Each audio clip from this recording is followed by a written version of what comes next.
All right, so we had a little trouble getting going like the Steelers in the third quarter, but here we are. Steelers lose. The Bears are brought to you by Mike's Beer Bar. It is Madden and Benz, Unfiltered, Tim Benz, and Mark Madden with you. Make sure you check out Mike's in advance of every game on the North Shore, be it college, pro, baseball, football, whatever it might be. Meet me at Mike's. Don't forget about the game at noon on Saturday, Pitt, Miami, and, of course, Steelers and Bills. And, boy, do they have to win that one now. Margin for error is this. Actually, it's less than that. They're out of first place. They're out of the playoff picture right now because they lost to the Bears yesterday, and the Ravens won again. So, Mark, as we talked about at length during the podcast, on the Madden Monday podcast, which people can listen to, there were a number of mistakes that the Steelers made that cost them that game in Chicago again. Yet another loss there.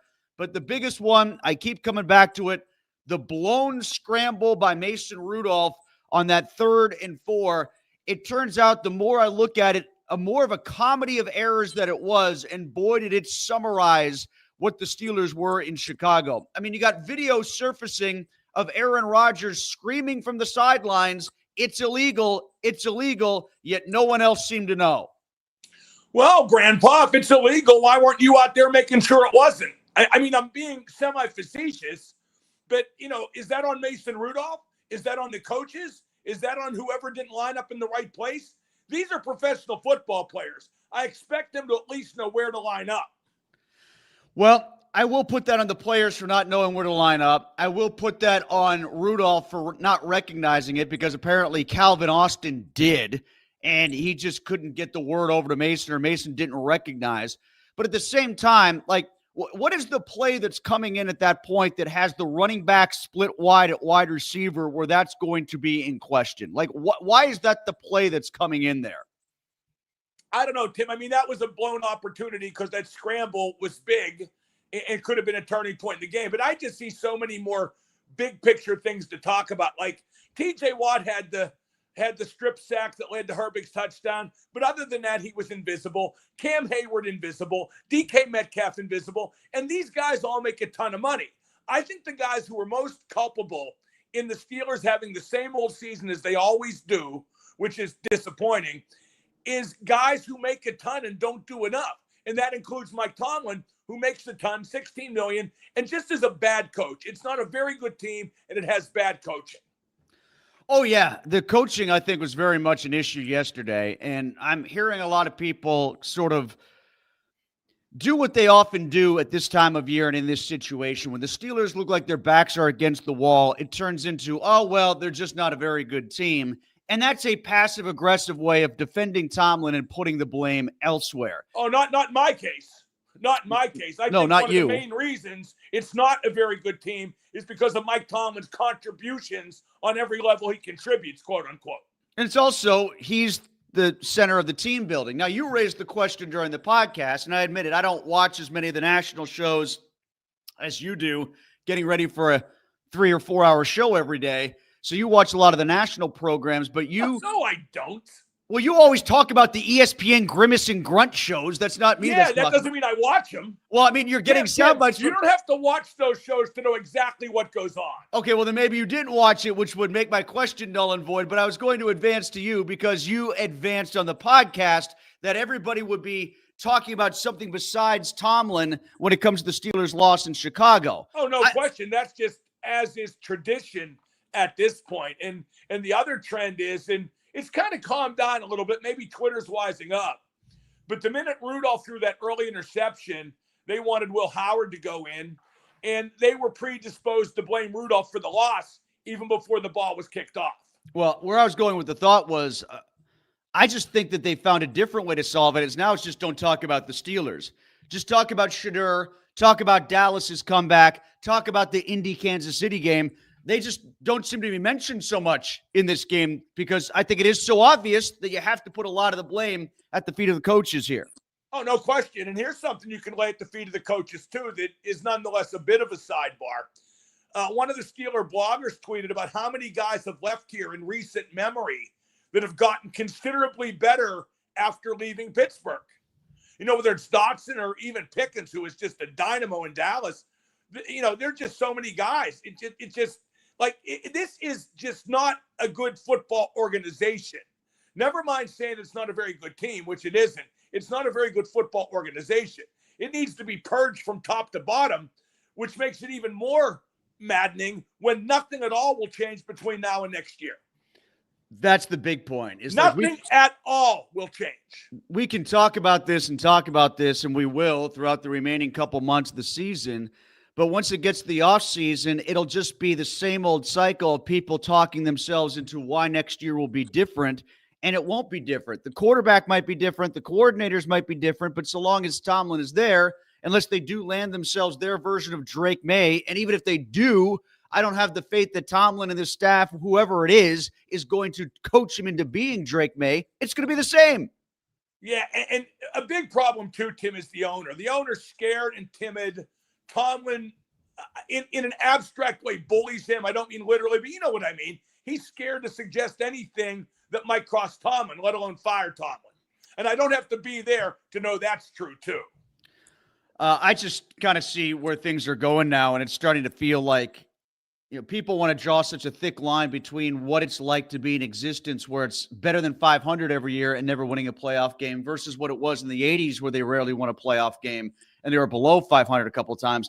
I'm having a hard time telling the difference because where they are right now. Really embarrassing from the standpoint after week 6, they led the division by 3.5 games. And I bet they lose it by 3 games at least. And here's a great sidebar, Tim. I didn't realize that till I glanced at stats this morning online. Myles Garrett had 3 sacks yesterday, 18 on the year. He has TJ Watt's single season record of 22.5 dead in his sights. And Tim, it will be more glorious than D-Day.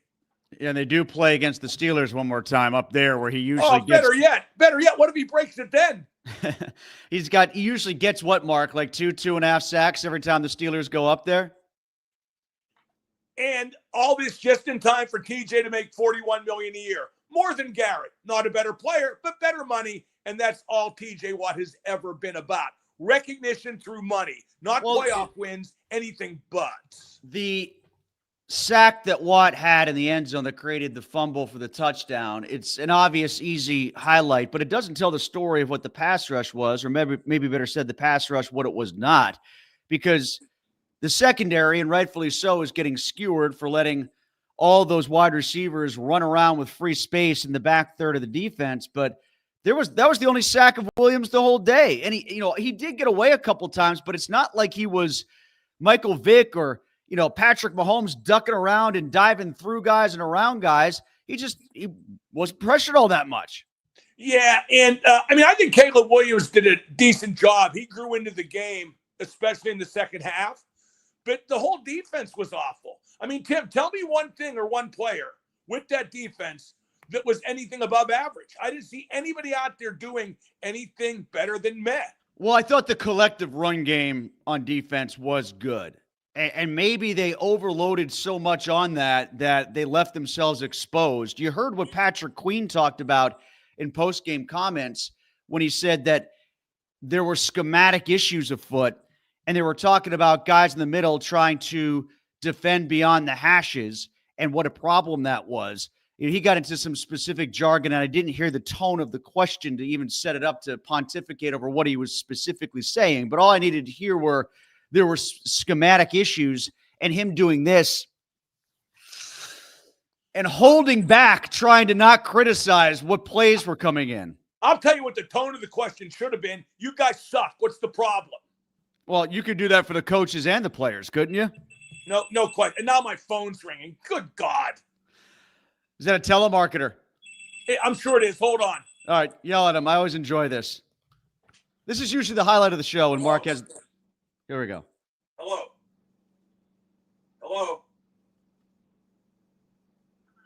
Yeah, what do you want? What do you want? I don't care what your name is. What do you want? I don't want reimbursement. I have more money. I make more money in a day than you'll make in your lifetime. Goodbye.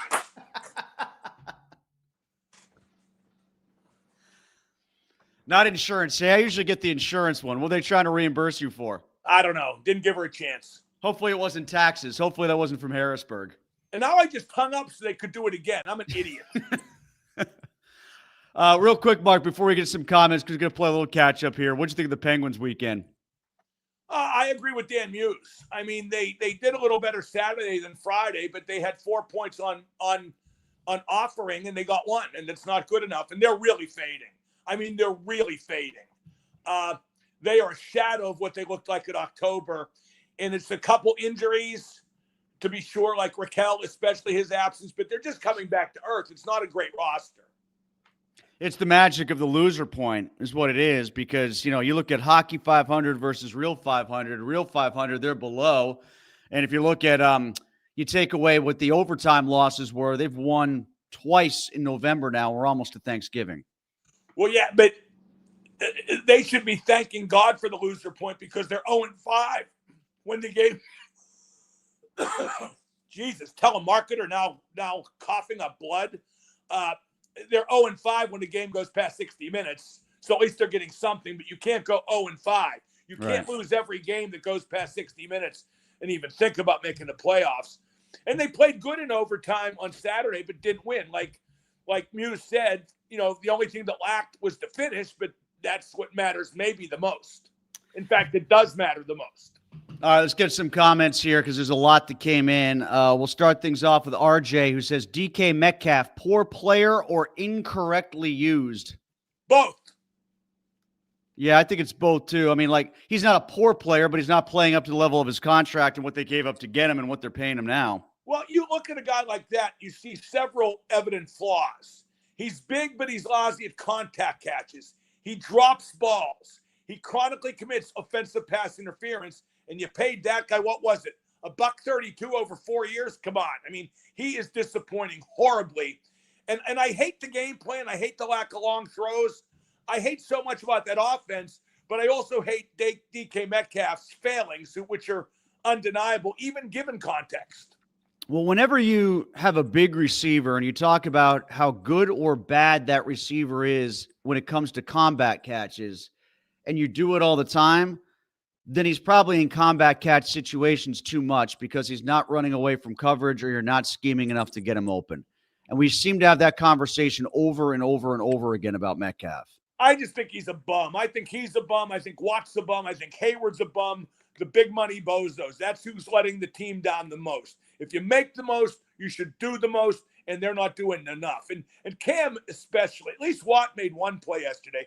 Cam was invisible again. He has a sack and a half on the year after a second straight off season of whining and bitching and moaning about being underpaid and undervalued.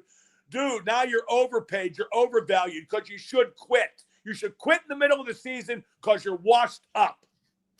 Richard says the most expensive defense in the NFL continues to be a sieve under a supposedly defensive coach in Tomlin. The substandard is the standard.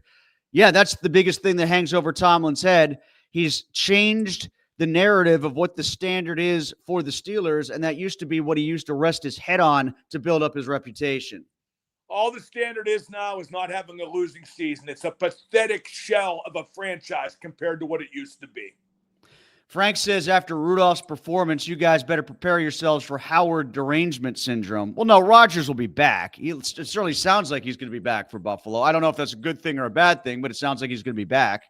Although that ring on his left hand was something, wasn't it? They tried to hide it, but it was so bulky, you couldn't even hide it. Well, you know when everybody really got to look at it, Mark, is when they cut to the sidelines and he was doing this. It's illegal. When CBS caught him with his doing the surrender cobra, and you see his hand all taped up because he couldn't believe what he was watching on the field. Hey, Tim, at least we know his arm wasn't cut off. I mean, we haven't seen his wife, but at least we saw his left arm. Josh says, to quote Aerosmith, it's the same old song and dance. Oh, I'm actually writing a song parody to that tune. For the Steelers? Yes. For the trib. All right, good. Well, no, it'd be for the show because I would sing it because, my voice is, like angels singing. Like pure butter. This is what Eric says. I honestly can't put into words how bad that defense really is. How can you pay $160 million and get results like this? And how about that soft zone on 3rd and 5 where the linebackers were 20 yards from the line of scrimmage? like I was on DVE this morning and I was sort of arguing with Pursuit a little bit about this. I get it. The defense scored. I get it. The defense did a good job Oh, against the but run game. that's always the excuse that, we cover up, 57 minutes of incompetence through that one thing that the defense did. Okay, the defense scored. I get it. They let up 31 points. 31 points. That's unacceptable. 320 whatever odd yards, maybe more. This is what John says. He talks about the Pitt game. Pitt won, but can either of you explain why Narduzzi would call a fake punt on 4th and 9 from their own 38 with 7 minutes left and a 14-point lead? Mark is right. They won despite their coach. Yeah, well, Narduzzi's an attention whore. I honestly, having further review of that call, they almost were not going to lose even if the call failed, which it did. And it did, and they didn't lose. But that was the thing where he wanted to be thought of as brilliant for seeing the game out with a great play then and there, so they would talk about Pat Narduzzi. The guy's not that hard to read, Tim. They're both home underdogs this weekend. Do either of them win? Who, Pitt and the Steelers? Yeah. Pitt's a 6.5-point dog at home at noon on Saturday, and the Steelers are 4 to 4.5, depending on where you look. Oh, I'm going to excuse myself from the Pitt conversation because I don't watch ACC football. I find it substandard. I don't want college football. They've ruined it with the NIL and all the conference realignment. I mean, the Steelers could win. I mean, it would be – this is such a siren song of the truly desperate, but not in my case because I don't care if they win. But it would be just like them to beat Buffalo. And Buffalo isn't much besides a quarterback, not this year. That's a pretty bad football team except for Josh Allen. Yeah, I don't know if I've ever seen a football team as one-man show as Buffalo is right now. I've never seen a bigger disparity, Tim. That's a good observation. Between the guy who carries them and what he has to carry. I guess the running back is pretty good too in Cook, but it feels like all Josh Allen. If it wasn't Josh Allen, it'd be a 4-win team. Yeah, but here's the thing. Because of Josh Allen and Cook and that bad Steeler defense, I just feel like Buffalo's going to score enough points to win. Eric brings up the Penguins. That first month was an aberration. Afraid these are the real Penguins, and Murashov absolutely has to stop that shot in OT against Seattle. Yeah, I don't disagree with that, but what are we going to do, cut Murashov? Johnny says... No, actually, Tim, what absolutely has to happen is they need to score one of the 3 or 4 nailed-on chances they had in overtime before that shot. That's what absolutely has to happen. This guy, Johnny, is talking about the topic you brought up, Mark, about people leaving and getting better. He says the Bears are a decent team. Mike Hilton left and got better. Spillane left and got better. Every player who leaves and gets better. We started the conversation about Pickens, and that's the easiest place to start for sure. Pickens, it's not so much that he went to Dallas and got better. I thought he would because it's a more open offense. It's a better quarterback right now. I'm sure he's playing and enjoying himself more there than he did here. And he's got CeeDee Lamb on the other side. Right. And it's not a prehistoric offense. Right. They're that's one thing I will say in defense of DK Metcalf. You could put Jerry Rice in his prime on the Steelers offense, and there's no way for him to excel. This offense is prehistoric. It's a long drive offense. It's like look at their 3 touchdowns yesterday. One was 7 plays, and that's acceptable. But the other 2 were like these plodding, long, time-consuming. And that's what they want, but that's not how the league is. It's not how the league is. The league is score more and faster. And if you're going to approach it the way they do, there's no point in having a George Pickens. There's really no point even having a DK Metcalf. Well, it's kind of funny with Rudolph. Every time I see him in a situation where he has to play and they aren't prepared for it, like, for instance, when he came into the game live last week, or they have no other choices and they just have to let him play like they did the last 3 weeks of 2003, he's fine. But when they think about it, they think for a week about what he can't do, and then they bracket the entire game plan around that. They're dumb to bring him back. He's dumb to be here. The organization and the coach do not believe in him even a little bit. And frankly, yesterday, the game plan sabotaged him. It played away from his strengths. This is Danielle, who says, not sure which is worse, the discount double check down offense or that defense that can't close an umbrella. The team is like a root canal. May be good in the end, but sure is painful to It won't be good in the end. You're going to lose all your teeth, Danielle. And in terms of like the offense is bad by design, not intentionally so, but you know what I mean? The game plan, like I've been saying, is prehistoric. The defense just can't play. It's a bunch of overpaid, overhyped. Some are washed up. Most are past their prime. The defense just can't play. Jeremy says Mason was benched in Tennessee for a reason. He's trash. Well, I think he's a capable backup quarterback. What are you going to say, Mark? No, I mean, that's typical from Jeremy of Steeler fans. Yo, Jeremy, your team is trash. Your team is trash. It stinks. The organization stinks. The coach stinks. They don't know what they're doing. But yeah, let's blame Mason Rudolph because it's easy to blame him. Let's ignore TJ Watt disappearing. Let's ignore Cam Hayward disappearing. Let's ignore DK Metcalf. Clang, clang, clang. Let's ignore all the guys you like, you Mark, because you wear their jersey, whatever you do. But let's blame Mason Rudolph because it's safe, right? F you, your team stinks, and I think it's hilarious. He also added, fire Tomlin, bring in John Gruden, and play a young Will Howard. I hope they do exactly that. I hope they do exactly that. See, here's the thing. I'm loving this because I knew it would happen. And it's not hard to know it would happen because it always happens.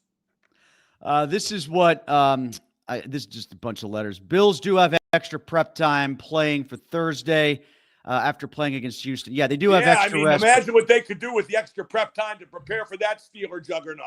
And all their bad players, aside from Allen, just have more time to rest. I don't see that changing the outcome. The outcome is going to be what it's going to be regardless of them having extra rest. It's going to be if Allen and Cook can beat the Steelers or not.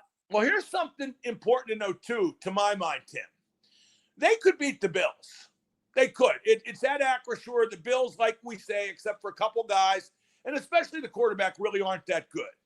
But it won't change the trajectory of the season. The best they can do is be one and done in the playoffs. Probably not even that, but that's the best they can do. And I know they beat Indy. I know they beat New England. I think Indy and New England mostly beat themselves. But it's just, I mean, we let the occasional moments of glory, the big win once in a while, by however means they get it, obscure that this organization is a disaster. And every team, even Cleveland won yesterday, but their organization is still a disaster. The Steelers organization is a disaster as well. They just win a little bit more, but never enough, to quote LA Guns. Let's get to one more, and it comes from John, who says, congrats to Tuffy Schallenberger and the Riverhounds, their first USL championship. Yes. Riverhounds, top of the league. Riverhounds, top of the league. No, they might never score either. Did they have a prehistoric offense, but at least their defense is good enough? Is that the difference between them and the Steelers? I watched all 4 playoff games. I'm not sure what the heck happened. They scored 1 goal in 4 playoff games. Didn't concede any. Eric Dickin goal was tremendous. Sean Super in the middle of defense was tremendous. And they won 3 shootouts, including in the championship game Saturday at Tulsa. And if nothing else, that requires holding your nerve. And to do that 3 straight times is pretty impressive. So, yeah, full credit. I think soccer with the playoff is by nature flawed. It's not a playoffy game. You know, you should do 2 legs, total goals, you know, home and away if you do that. But the format that is used, the Riverhounds won, and they're the champions of the USL, and I could not be happier. Tuffy looking to get a new an expanded stadium put in place. And unlike other teams in this town that ask for help, they at least have earned it. And he's not asking for nearly the help they are. So, Mark, when are you going to do the song parody for the Steelers? Is that right out of the gates at 2:00 today? No. It's better if they lose a few more. Oh, you can count on that these next 2 weeks. And I my creative muse, I don't know now, Tim. I like. Plus, Tyler is not an easy voice to even try to come close to approximating. That's why, Tim, did you know? Here's some good rock. I don't know if it's trivia. I don't even know if it's interesting.